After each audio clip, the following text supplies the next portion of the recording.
ছিল আপনাদের যে সমস্ত লোকজন এখন পর্যন্ত জামিন পায় না, তারা যদি জামিন চায় তাহলে তাদের যাতে জামিন হয় সেই ব্যবস্থা সরকারের দিক থেকে করবে। এটা আজকের এখানে যারা আছেন তাদের মাধ্যমে আমরা আপনাদের নেতৃবৃন্দকে বলছি, আপনাদের মাধ্যমে এটা বলতে পারি যে 21টা মামলার মধ্যে বিভিন্ন জেলায় যেখানে এখন পর্যন্ত আসামি আছে, যারা হাজির হন নাই, জামিন পাবেন নাই ভয়ে যারা পালায় আছেন, তারা আপনাদের নেতৃবৃন্দের সাথে আলাপ করে ওইখানে তারিখ মতো হাজির হলে আপাতত জামিন হবে। পরবর্তীতে আপনাদের মামলা প্রত্যাহার করার জন্য আমরা বলছি, সেটা এখনো পর্যন্ত আমরা কথা পাই নাই।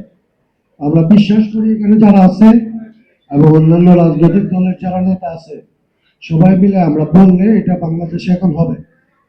বাংলাদেশের একটা ধরনের অদ্ভুত ব্যাপার হয়েছে, আমি কথা বলতে পারতেছি না, কিন্তু একটা কথা বলে আমি কথাটা শেষ করি।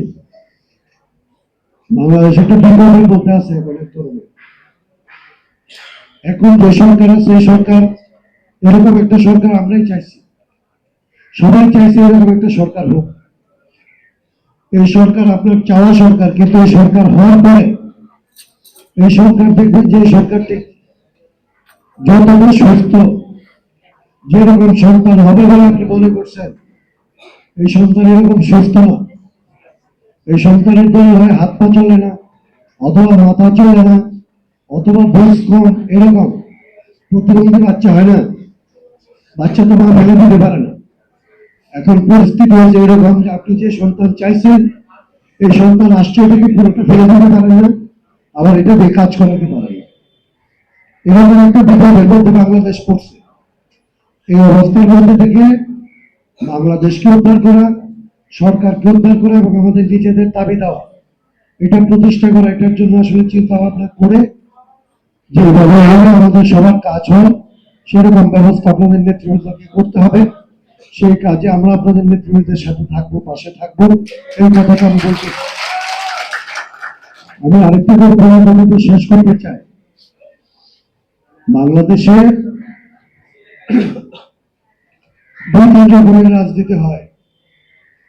একটা হচ্ছে আপনারা যেটা করতেছেন, আপনারা চাইতেছেন যে আমাদের টাকা আমাদের ফেরত দাও, তোমার দল যেটা ইচ্ছে সেটা করো, সরকার যেভাবে যেভাবে চলুক, আমার কিছু যায় আসে। কিন্তু বাবা, এটা পরে ভাবতে হবে আপনাদেরকে, আজকেই ভাবতে হবে আমি বলতেছি না। আপনারা সমস্ত মানুষ যদি আসলে সাহস করে আবার সামনে আসেন, সবাইকে যদি অন্তত আমরা নিয়ে আমাদের কিভাবে কাজ করা দরকার, কোন পথে কাজ করা দরকার, কোন পথে কাজ করলে আমরা আসলে ভুল কম হবে এবং আমাদের অধিকারটা আমরা আদায় করতে পারবো, এগুলো নিয়ে আমরা দিনে সারাদিন ধরে আমাদের আলাপ করতে হবে। এবং সেই রকমের কাজ আমরা করতে পারবো আপনাদের মামলা মোকদ্দমাগুলির একটা সুরা হইলে পরে।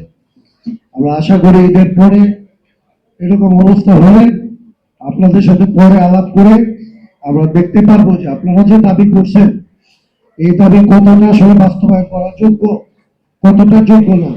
আর এটা বাস্তবায়ন করতে হলে আপনারা যে পথে চলতেছেন এই পথে পারবেন নাকি আরো অন্যগুলো পথ লাগবে, এই জিনিসগুলি নিয়ে আমাদের আলাপ করতে হবে। আজকে সব আলাপ শেষ করা যাবে, তবে আজকে আপনারা যে দাবিগুলি করছেন, যে মামলা প্রত্যাহার, আপনাদের হয়রানি বন্ধ, এবং আপনাদের যারা এখন পর্যন্ত পলাতক আছে কিংবা জেলে আছে তাদের জামিন হওয়া, এই দাবিগুলির সাথে আমি একমত। এই দাবিগুলির প্রতি সম্মতি জানিয়ে দিচ্ছি আমাদের সংগঠনের পক্ষ থেকে। এবং এটার জন্য এই কাজগুলো আদায় করার জন্য যা করা দরকার আমাদের দিক থেকে আমরা আপনাদের সাথে থেকে এই কাজটা করব। এবং এখান ব্যক্ত করে আমাকে কথা বলার সুযোগ দেওয়ার জন্য আপনাদেরকে ধন্যবাদ জানাই। আমি আমার কথাটা এখানে শেষ করছি।